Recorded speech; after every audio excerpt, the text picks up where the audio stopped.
I've been going through the program. I've been going through the speed code and those the warm up drills.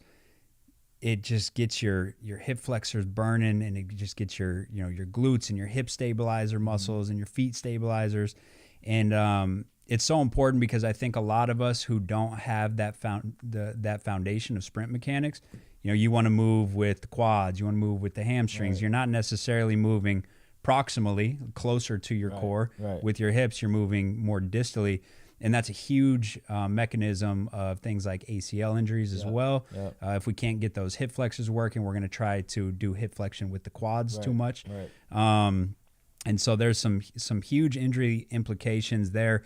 And I just feel like the hip flexor training has never been done the right way. Right. In basketball, we load them up with like some bands, and it just doesn't really hit the right way. And with bands, you're not getting tension until you're at the very top. Right.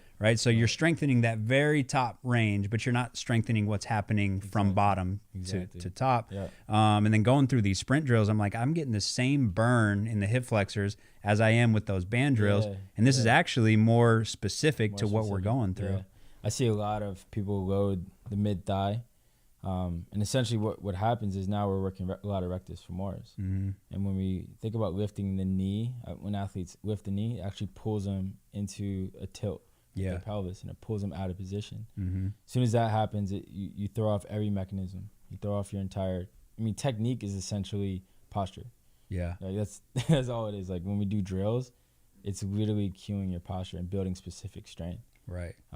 We do banded, some banded hip flexor stuff, but like most of the work we do is just drill. And those drills are going to build the specific strength and the postures that you need to be in. And they're very, very, very specific. That's why I call it special strength. It is special strength. Yeah.